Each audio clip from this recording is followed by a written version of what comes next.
Mob lynching विधवाओं को लेके बैठा था, तो फिर मैं वो सब खत्म कर दिया। अब मैं मुझे कहीं नहीं देखिएगा किसी भी क्या सामाजिक लगता है कि उस तरह की आवाज़ अगर उठाएंगे तो आपको डर लगता है? जोहार, लोकल खबर में आपका स्वागत है। मैं हूं सुभाष शेखर।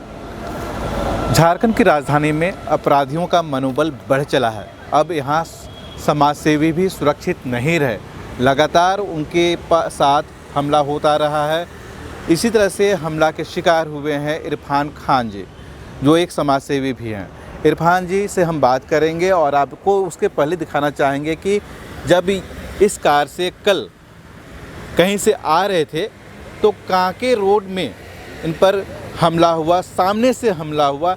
ये हमला किस तरह का हुआ, क्यों हुआ, यही हम जानेंगे इरफान जी से। आप पर किस तरह का अटैक हुआ?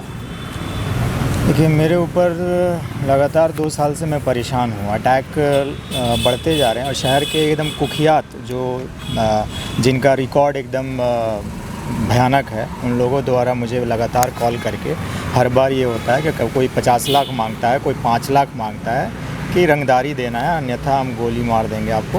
हमने बहुत सारी मर्डर की, बहुत बार जेल गए हैं, उससे मुझे कोई फ़र्क नहीं पड़ता है। एक बार फिर जाएंगे, आपको रंगदारी देनी होगी। तो पहला जो है केस हुआ, हमारे ऊपर कॉल आया। ये जो हुआ ये 3/9/2020 को पहले कॉल आया कि 50 लाख रंगदारी दीजिए, नहीं तो गोली मार देंगे। उसके बाद फिर बहुत सारा एक लादेन करके हैं आपका नगड़ी और गुमला क्षेत्र के कुख्यात हैं, वो जो है हमें रोक करके काफ़ी धमकी उमकी दी है। उसके बाद फिर और भी एक गुंडा है, मैं कितनों का नाम लूँ, अलग अलग सारे एक नेटवर्क में हैं। और ये लोग एक के खिलाफ केस होता है तो दूसरा लगता है, दूसरा खिलाफ होता है, तीसरा लगता है। तो इन सब मामलों में क्या आप अभी अपील किए हैं, किस तरह का मामला दर्ज कराया है? यही 3 केसेज हो चुके हैं, जो केस नंबर यहाँ है। और मैं आज सारे केस को ब्रीफ करके मैं आज सीनियर एसएसपी से मिला हूँ कि कल मैं जो है जा रहा था रिनपास। जैसा कि समाज सेवी के होने के नाते बहुत सारे कॉल आते हैं, भैया यहाँ पे ये ज़रूरत है, यहाँ पे ये है, तो हम लोग जहाँ तक हो सकता है मदद करते हैं। तो रिनपास एक मरीज़ की मदद के लिए हम जा रहे थे। जैसे ही CCL गेट गांधी नगर जो है वहाँ हम पहुँचे, खड़े थे, एक आदमी पीछे से आके बाइक को लगा दिया और सामने वाले, तुम हीरो बन रहे हो, नेता बन रहे हो, बहुत ज़्यादा तुम्हारी जुबानें चल रही है, निकलो बाहर, तुमको गोली मार देंगे, ऐसे करके। अननोन पर्सन था जिसे मैं नहीं जानता, मैं नहीं पहचानता। और वो मुझे गाड़ी से बाहर निकालने की कोशिश किया। मैंने अपने आप को गाड़ी का गेट लॉक करके अपने आप को बचाया, लेकिन वो इतना गुस्से में था कि वो फिर आकर के किसी चीज़ से मेरा शीशे पे वार कर दिया और बोला कि शीशा तोड़ के इसको बाहर निकालेंगे, आज इसको ख़त्म कर देंगे। उसका एक साथी पहले से शायद वॉच कर रहा था रोड की दूसरी तरफ, वो भी दौड़ के आया और वो आकर के फिर हमारा गेट खोलने की कोशिश किया। जब नहीं खोले तो उन्होंने शीशे पे हमला किया। इसी दौरान लोकल दुकान वाले, स्थानीय लोग वहाँ पे पहुँच गए। जब भीड़ बढ़ता देख वो लोग जो है स्टार्ट करके भाग निकले। अभी जो है गांधीनगर की तरफ चले गए। पुलिस के पास गए हैं, सीनियर एसपी से मिले हैं, ग्रामीण एसपी से मिले हैं, तो उनके तरफ से क्या आश्वासन मिला, क्या किस तरह का कार्रवाई करेंगे और आपके सुरक्षा के लिए क्या कुछ इंतजाम करेंगे? अब अभी तक तो कोई इंतज़ामात नहीं हुआ है। मैं तो वही सारी चीज़ें, केस का ब्यौरा लेकर के मैं सीनियर साहब के पास गया कि सीनियर सर, आखिर जो है मेरे ऊपर धमकियां हो रही है, मेरे साइट पे चढ़ कर के लोग मार रहे हैं, पीट रहे हैं, फिर अब अंततः हमारे ऊपर जानलेवा अटैक हुआ। मेरे घर पे लोग नकाबपोश लोग आकर के धमकी दे के चले जाते हैं। तो पुलिस का यही कहना होता है कि आप कंप्लेन करते हैं, हम लोग कार्रवाई तो करते हैं, कार्रवाई कर ही रहे हैं, अब कोर्ट से छूट के आ जा रहे हैं, तो मैं क्या करूँ। तो मैंने ब्रीफ करके आज भी मैंने सीनियर सर को दिया है, तो सीनियर सर ने सीधा रिलेटेड थाना को फ़ोन किया कि इस केस को देखिए और इसको जो आरोपी हैं पकड़िए। लेकिन मामला है कि आरोपी पकड़ते हैं, आप उन्हें सज़ा देते हैं, जेल भेजते हैं, 4 महीने में छूट के आ जाते हैं। वो आकर के फिर से हमारे साथ वही घटना को अंजाम दे रहे हैं। तो इसका हल क्या, मैं यही पूछा, तो हो जाएगा, सब हल हो जाएगा। कोई ऐसा ठोस जो है उन्होंने रिप्लाई नहीं दिया मुझे, जिससे मेरी सुरक्षा या मेरे बच्चों के भविष्य को देखते हुए मैं काम करूँ। मेरा अभी ये हाल है कि मैं डर से ठेकेदारी का सारा काम बंद कर दिया हूँ। क्योंकि भाई काम करूंगा, साइड आना जाना का काम करते जी, मैंने काम ही बंद कर दिया। अभी सामाजिक कार्य जो है हमारा, जैसा कि आप देख रहे, मालूम होगा कि मॉब लिंचिंग की पूरी घटनाओं का जो है लीडरशिप मैं कर रहा हूँ। लास्ट टाइम में आपने धरने पे भी बैठा था, सभी मॉब लिंचिंग विधवाओं को लेके बैठा था।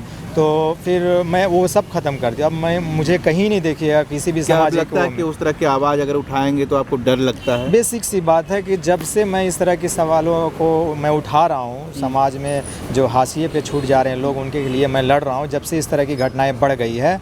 और मुझे ये डर रहता है, याद है कि मॉब लिंचिंग के लिए कानून बनाने का सरकार ने वादा किया था, अभी तक वो पूरा नहीं हुआ है, और उसी के लिए आप आवाज़ उठा रहे थे, यानी कि सरकार को आप कटघरे पे खड़ा कर रहे थे। बिल्कुल। तो आप पर जो हमला हो रहा है, सरकार के ही लोग हो सकते हैं क्या? मैं ये तो नहीं कहूँगा क्योंकि मैंने देखा नहीं है, तो जांच का विषय है। बट इतना ज़रूर कहना चाहूँगा कि जब से मैं 2 साल से आसपास में इस केस में ज़्यादा इन्वॉल्व हुआ हूँ, तब से जो है ये सारी परेशानियाँ बढ़ गई है मेरे साथ। उससे पहले मैं 2010 से ठेकेदारी कर रहा हूँ, सब कुछ कर रहा हूँ, इसी रांची में कर रहा हूँ, लेकिन ऐसा कभी नहीं हुआ था। लेकिन अभी 2 साल से परेशानियाँ बढ़ गई है, और सरकार की तरफ से मैं मुख्यमंत्री से भी मिल चुका हूँ, आवेदन दे चुका हूँ कि हमें हमारी सुरक्षा को लेकर सरकार कुछ मुहैया कराए। सीनियर एसएसपी साहब से पहले भी मिला था और अभी भी मिला हूँ, तो अभी भी ऐसा कुछ मामला नहीं हुआ कि मेरा सुरक्षा को लेकर के कुछ बात हो। बस रिलेटेड थाना को कॉल जाता है कि इस केस को देखिए। और ऐसे देखिए, ये मैंने आज रात बात रखी कि 4 केसेस हो चुके हैं, क्या ये 10 हो जाएंगे तब होगा, या फिर मैं मरा जाऊँगा किसी घटना में तब जो है पुलिस जागेगी या बात करेगी। तो अल्टीमेटली ये कहा जाए कि अगर हम जैसा लोग जो दूसरे के लिए लड़ने का काम करते हैं या करते थे, वो सुरक्षित नहीं है और हम अपनी लड़ाई नहीं लड़ पा रहे हैं, तो मैं दूसरे का अब क्या लीडरशिप करूँगा? डर लगता है? डर लग रहा है। काम बंद कर दिया हूँ, सामाजिक कामों को सबको रोक दिया हूँ, क्योंकि जब मैं ही खुलेआम जो है 1 घटना, 2 घटना, 3 घटना, 4 घटना, और सभी ऐसे क्रिमिनल हैं जो शहर के टॉप मोस्ट क्रिमिनल्स हैं, तो मैं कैसे करूँ? मैं 7-8 बजते घर में चला जाता हूँ। धन्यवाद हमसे बात करने के लिए, लोकल खबर की टीम से बात करने के लिए। आप देख सकते हैं हम अभी इरफान खान से बात किए, इन पर कल हमला हुआ है और अपराधियों का मनोबल बहुत ही ऊंचा है।